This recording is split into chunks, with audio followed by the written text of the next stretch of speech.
Far and away, one of the best things about RVing is, well, getting far and away. And one of our favorite far and away places is a little end-of-the-road haven near Mammoth Lakes, California. Clustered around Devil's Postpile National Monument are several National Forest primitive campgrounds. It's a boondocker's paradise in old-growth forest, kissing up to the Ansel wilderness. If hiking, fishing, and/or nature photography are among your passions, this place is a mecca, especially if you're willing to put a pack on and get even further away. Challenge accepted, some friends and I recently set out from the Postpile on a multi-day backpacking trip to and around Fern, Annona, and Ashley Lakes. As we're getting close to the end of our first day's hike, we're passing through a really pretty little stretch of forest. The last 2 miles, though, have been a 2,000-foot elevation gain. It's a bit of a struggle, but we should be poking out through the forest and getting a good look at Fern Lake here in just a little bit. Waking up to Fern Lake the next morning was the classic Sierra experience. At about 8,800 feet, the air was crisp and clear, and the sunrise reflected off the glacier-carved mountain cliffs. Having the place pretty much to ourselves, we decided to stay there another night and day hike to Annona and Ashley and loop back to camp later in the day.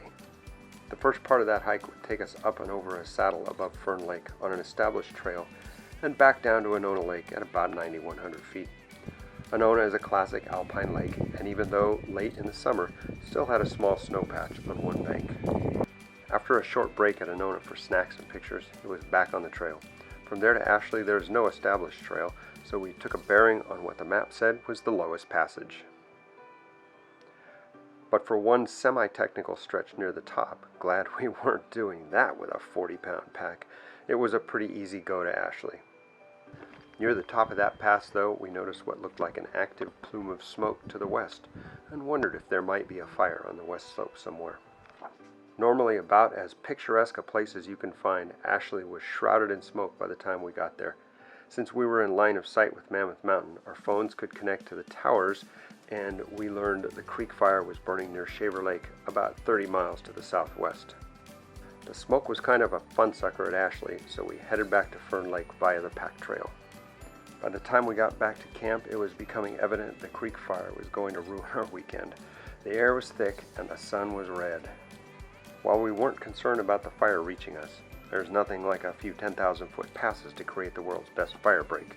The conditions were definitely unhealthful, and we began making plans to head out a day early. Overnight, we watched a red moon move across the sky, and we woke up to a film of ash on the lake. The news was telling us the fire had gone from 5,000 acres the day before to 35,000 acres.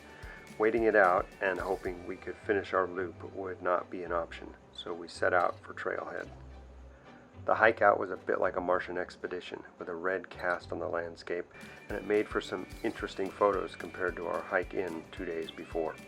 We were disappointed, but knew we'd be back one day to finish that loop via Beck Lakes and trekking in the shadows of Ansel and John Muir.